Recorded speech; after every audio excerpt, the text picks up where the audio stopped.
Hello friends, স্বপ্নাস খানা পিনার নতুন একটি রেসিপিতে সবাইকে স্বাগতম। আজকে আমি মুরগি দিয়ে মজাদার একটি রেসিপি দুরুস করা তৈরি করে দেখাবো। চলুন দেখে নেওয়া যাক আজকের এই মজাদার দুরুস করা তৈরি করার রেসিপি।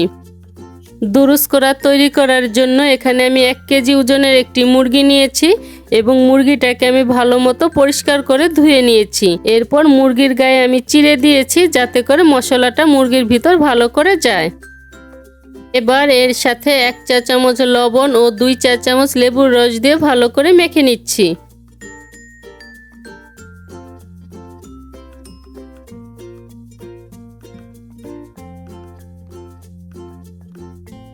এবার এটাকে আমি এভাবে 10 মিনিটের জন্য রেখে দিব। এখানে আমি আগে থেকে এই মশলাটাকে পেস্ট বানিয়ে রেখেছি। এখানে আছে 1/3 কাপ পেঁয়াজ কুচি, 1/3 কাপ পেঁয়াজ বেরেস্তা, 1/3 কাপ টক দই, 10-12টি কাঠবাদাম, 10-12টি কাজু বাদাম, 7-8টি কিশমিশ ও 2টা কাঁচামরিচ দিয়ে এটাকে আমি মিহি পেস্ট বানিয়ে নিয়েছি। এবার এটা আমি বাটিতে ঢেলে দিচ্ছি।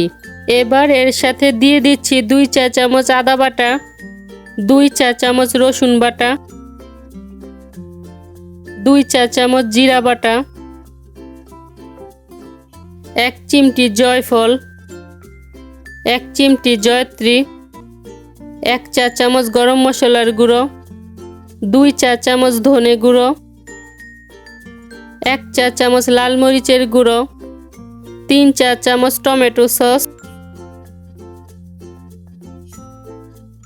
আধা চা চামচ সাদা গোলমরিচের গুঁড়ো, আধা চা চামচ টেলে নেওয়া শাহি জিরা গুঁড়ো ও 1 চা চামচ লবণ দিয়ে সমস্ত মশলা ভালো করে মিশিয়ে নিচ্ছি।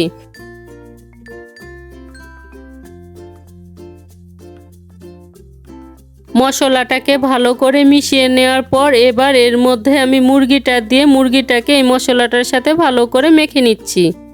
মশলাটার সাথে মুরগিটাকে খুব ভালো করে মেখে নিতে হবে আর খেয়াল রাখতে হবে কাটা অংশে যাতে মশলাটা ভালো মতো যায়। মুরগিটাকে মশলার সাথে খুব ভালো করে মেখে নেওয়া হয়ে গিয়েছে। এখানে আমি 2টি ডিম সিদ্ধ করে রেখেছি। এখন মুরগির ভিতরে যে ফাঁকা অংশটা আছে এই ফাঁকা অংশের ভিতরে আমি মুরগির ডিম দুটো দিয়ে দিচ্ছি।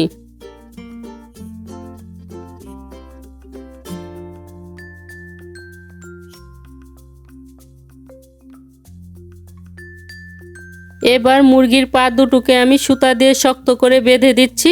এতে করে রান্নার সময় মুরগিটা ছড়িয়ে যাবে না এবং ডিমটাও বের হয়ে আসবে না।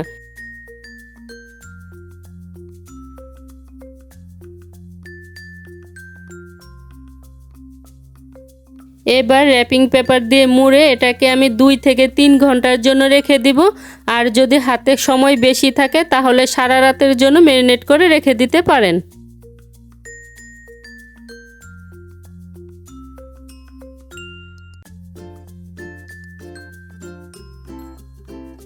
প্রায় 5 ঘন্টার মতো ম্যারিনেট করে রেখে দেওয়ার পর র্যাপিং পেপারটা সরিয়ে মুরগিটাকে আবারও মেখে নিচ্ছি।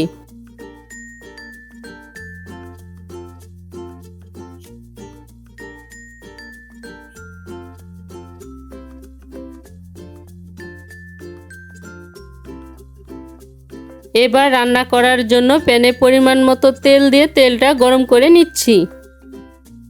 তেলটা গরম হয়ে যাওয়ার পর মুরগির গা থেকে মশলাটা যতটা সম্ভব সরিয়ে এবার এই গরম তেলের মধ্যে মুরগিটাকে আমি ভেজে নিচ্ছি।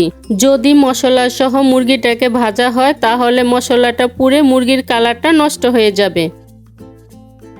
এবার চুলার আঁচটা মিডিয়ামে রেখে মুরগির প্রতিটা পাশে আমি ভালো করে ভেজে নিচ্ছি।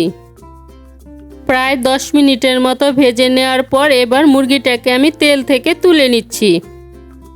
এবার এই একই তেলে দিয়ে দিচ্ছি 1টি তেজপাতা, 1 টুকরো দারুচিনি ও 3-4টি এলাচ দিয়ে মশলাটাকে আমি 30 সেকেন্ডের জন্য ভেজে নিচ্ছি। 30 সেকেন্ডের মতো মশলাটাকে ভেজে নেওয়ার পর মুরগির ম্যারিনেট করা বাকি মশলাটা দিয়ে দিচ্ছি।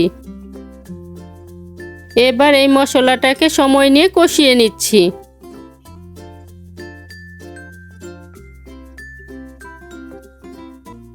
কিছুক্ষণ কষিয়ে নেওয়ার পর এবার এর মধ্যে আধা কাপ জল দিয়ে দিচ্ছি, যাতে করে মশলাটা পুড়ে না যায়। এবার স্বাদের ব্যালেন্স ঠিক রাখার জন্য আধা চা চামচ চিনি দিয়ে এটাকে আবারও ভালো করে কষিয়ে নিচ্ছি। প্রায় 5 মিনিটের মতো মশলাটাকে কষিয়ে নেওয়ার পর মশলা থেকে তেল ছেড়ে আসছে। এবার ভেজে রাখা মুরগিটা এই মশলার সাথে দিয়ে মুরগিটাকে মশলার সাথে ভালো করে মিশিয়ে নিচ্ছি। এবার চুলার আঁচটা লোতে রেখে মুরগিটাকে এই মশলার সাথে সময় নিয়ে কষিয়ে নিচ্ছি। প্রায় 6 থেকে 7 মিনিটের মতো মুরগিটাকে কষিয়ে নেওয়ার পর মুরগির গা থেকে তেলটা ছেড়ে আসছে। এবার এর মধ্যে 2 কাপ লিকুইড দুধ দিয়ে মুরগিটার সাথে ভালো করে মিশিয়ে নিচ্ছি।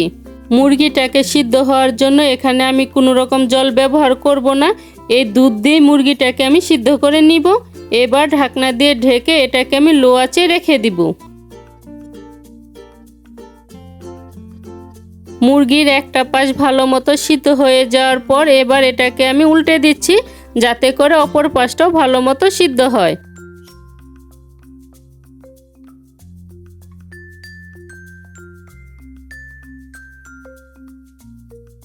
এবার এর উপর কিছু আলু বুখারা ছড়িয়ে আবারও ঢাকনা দিয়ে ঢেকে রাখবো।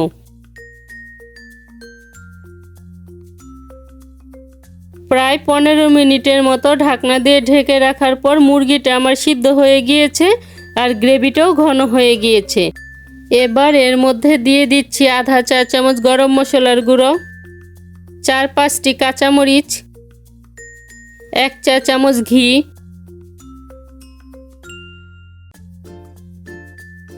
ও কিছু পেঁয়াজ বেরেস্তা ছড়িয়ে চুলার আঁচটা বন্ধ করে স্ট্যান্ডিং টাইমে রেখে দিচ্ছি।